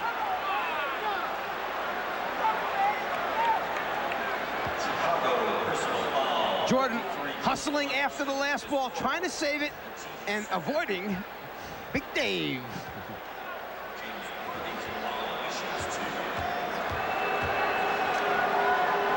And Worthy to the line. 6:46 to go in the fourth quarter. And the Bulls now lead it 97-74. Chicago with Grant, Livingston, and Williams up front. Pippen and Jordan are at the guard. The half-court trap, the 1-3-1 by the Lakers, trying to force some quick shots, some misses, some fast break opportunities for Los Angeles. Jordan, yes. Well, he had the audacity to miss 1 shot, and he comes right back. He is 15 for 18 for 33 points, and he's hit 14 of his last 15. The tip by Magic Johnson. And I would think it will be Mike Dunleavy's decision very shortly as to when he pulls Magic. Lakers down now by 22, and you still have the feeling that, well, you know, you make a run, you can get back into it. So it's a little early. Magic fires down to Worthy. Loose ball foul against the Bulls. Loose ball, Los Angeles, 45. No, they say AC Green.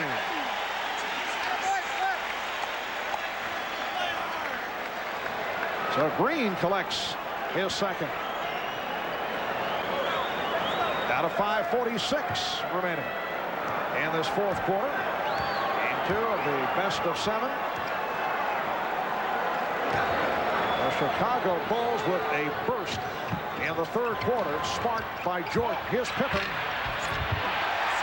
The Bulls now lead 101-77.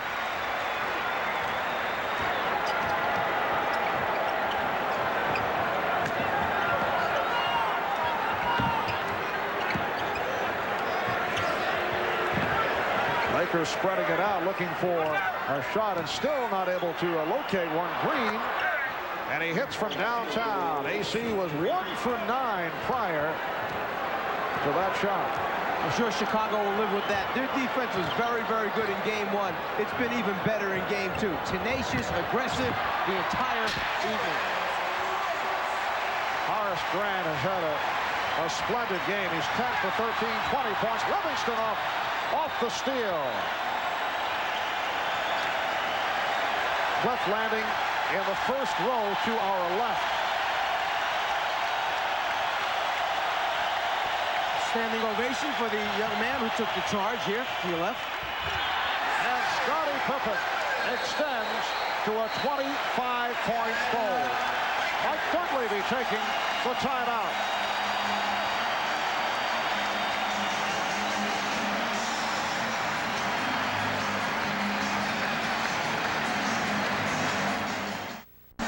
It has been a spectacular evening here at Chicago Stadium for Michael Jordan.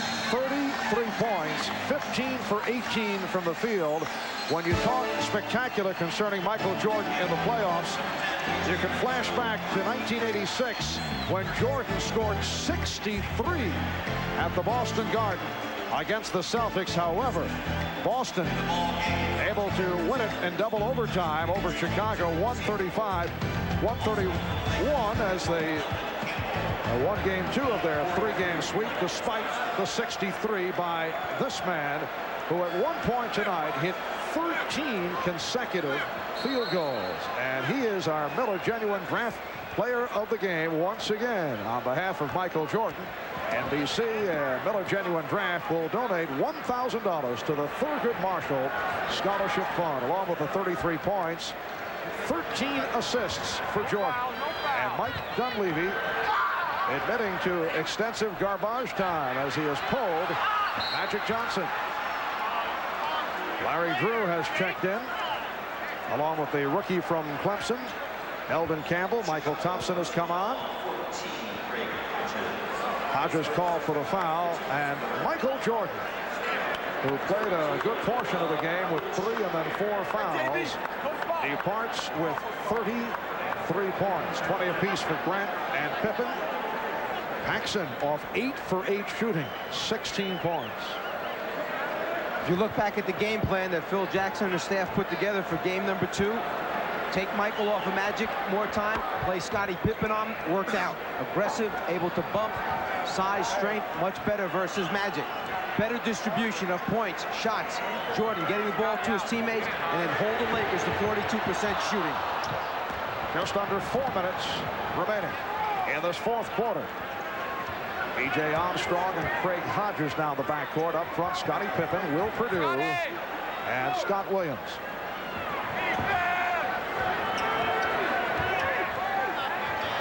Shot clock at 5.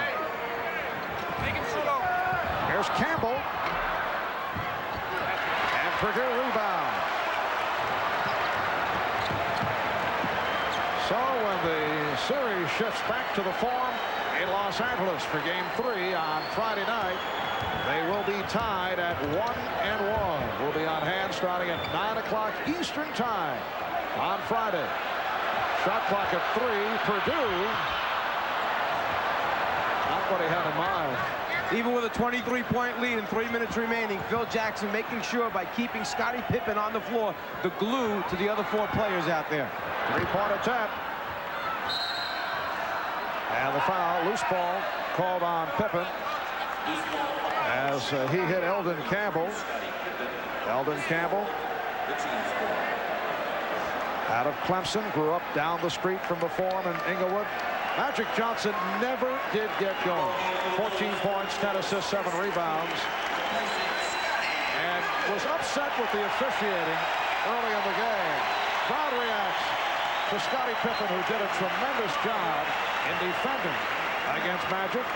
Took over early after Michael Jordan opened up in the matchup with Magic Johnson. It is an offensive foul on Thompson.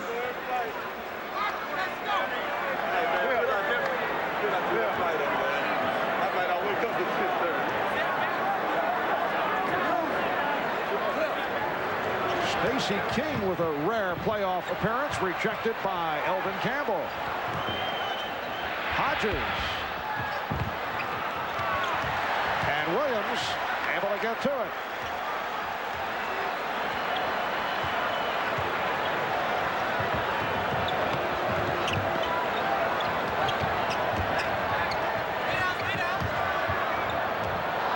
Purdue's pass was deflected out by Teagle, and the Bulls maintain possession with 7 on the 24.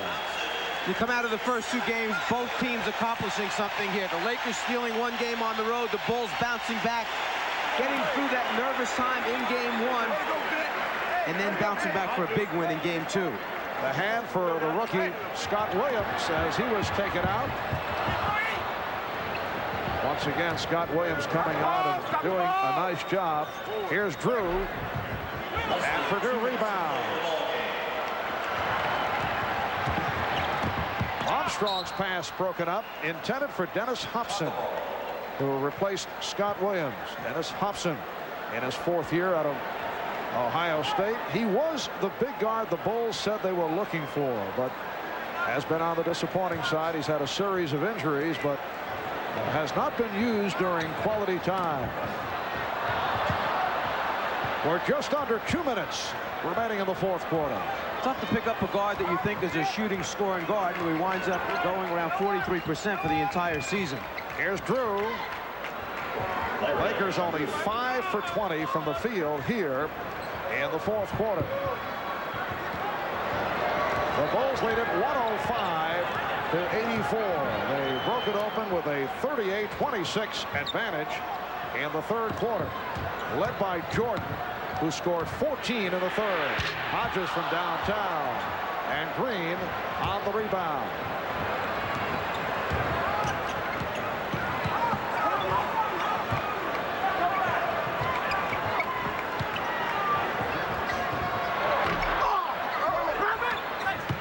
Now Stacey King able to get it to B.J. Armstrong.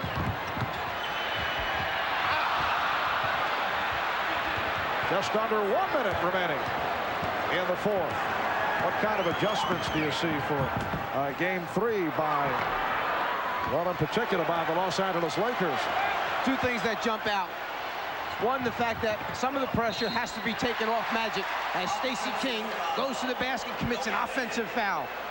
Some of the pressure has to be taken off of Magic handling the basketball. Sure, you can get it back in his hands in the half-court area, but bringing it down the floor against the double teams, perhaps the introduction to Larry Drew as the point guard, pushing it down and then initiating to Magic, then let Magic run the show from there. The other thing, they've got to get the ball back to the weak side of the floor and attack Chicago's defense from there. And it won't count. Offensive interference.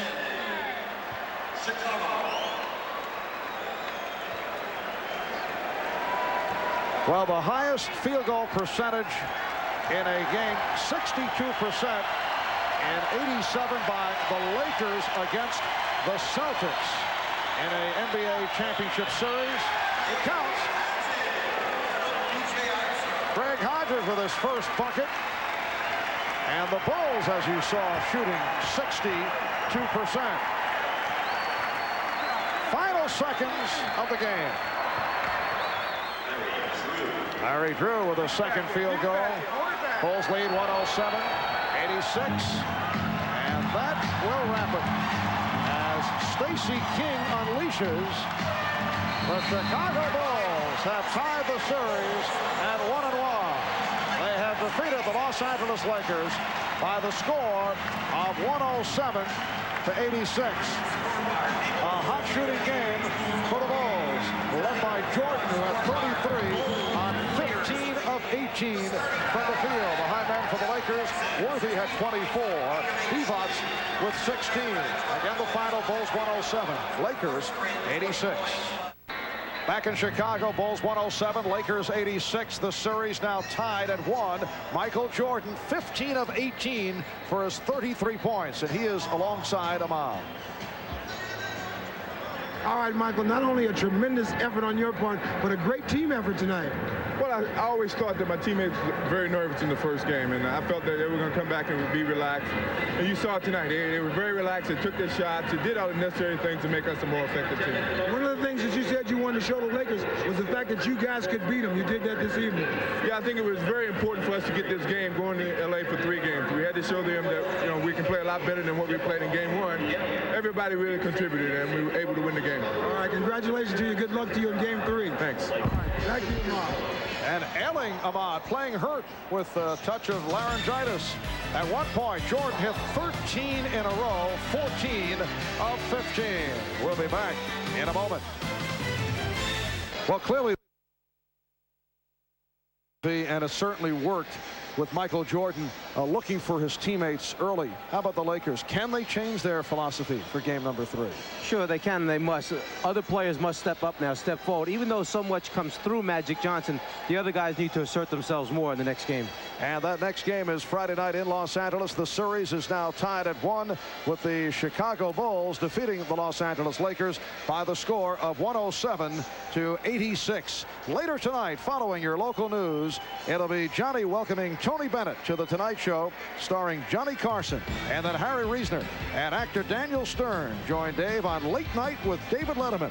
And it's a mini-series when producer David Wolper joins Bob once again on Later with Bob Costas. The Mike Fratello, Ahmad Rashad, Steve Jones, Bob Costas, Pat Riley, I'm Marv Albert.